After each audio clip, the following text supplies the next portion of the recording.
नमस्कार, आपका हार्दिक स्वागत है। गौतम बुद्ध एक स्थान पर बैठकर साधना में लीन थे और कुछ देर के बाद उन्होंने अपनी आंखें खोली तो उन्होंने अपने प्रिय शिष्यों को अपने सामने पाया। सभी शिष्य गौतम बुद्ध से कुछ जानने के लिए आतुर थे। तभी एक शिष्य ने आगे बढ़कर कहा, हम जानना चाहते हैं कि उपदेशों का वास्तविक मूल्य क्या होता है। शिष्यों को संबोधित करते हुए गौतम बुद्ध बोले कि यह आवश्यक नहीं कि कोई भी साधु संत पूर्ण व्याख्या करके ही उपदेश दे, बल्कि वह किसी भी कार्य अथवा इशारे द्वारा भी उपदेश का महत्व समझा सकता है। और इसी विषय में मैं तुम्हें एक कहानी सुनाता हूँ, ध्यान से सुनो। एक नगर में एक शेठ रहता था। उसके पास अपार धन संपदा थी और उसका व्यापार दूर दूर तक फैला हुआ था। एक दिन एक साधु उसके दरवाजे पर भिक्षा मांगने आया। तभी शेठ ने उसे भिक्षा दी और वह साधु जाने लगा तो शेठ ने उसे रोककर कहा, महाराज मुझे कुछ उपदेश तो देते जाए।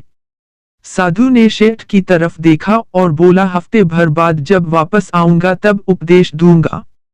अपने वादे के अनुसार साधु फिर आया और शेठ उसकी ही राह देख रहा था। शेठ ने उसे देने के लिए तरह तरह के पकवान तैयार कर रखे थे। साधु ने उसके आगे अपना कमंडल कर दिया, लेकिन शेठ जैसे ही कुछ पकवान डालने लगा तभी उसका हाथ वही के वही रुक गया। शेठ बोला, महाराज इसमें तो कूड़ा है। तो साधु ने प्रश्न भरी निगाह से उसकी तरफ देखा। तभी शेठ ने कहा, इसे साफ कर दीजिए। साधु ने उसे साफ कर दिया।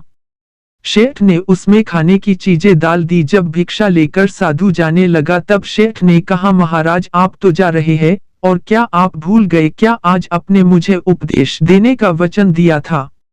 साधु बोला, क्या तुम्हें उपदेश नहीं मिला? तो सुनो, मेरे कमंडल में कूड़ा था, तब तुमने उसमें खाने की चीजें नहीं डाली बल्कि तुमने उसे साफ करवा लिया। इसी तरह तुम्हारे अंदर काम, क्रोध, लोभ और मोह आदि न जाने कितनी बुराइयां भरी पड़ी है। पहले उन्हें साफ करो तब तुम कुछ पा सकोगे।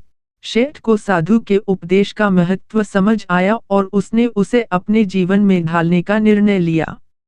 गौतम बुद्ध की शिक्षाप्रद कहानी से हमें सीख मिलती है कि हम सबके अंदर कुछ न कुछ बुराइयां या कमी होती है। हमें उनके बारे में पता कर और उन्हें दूर कर आगे बढ़ाना चाहिए।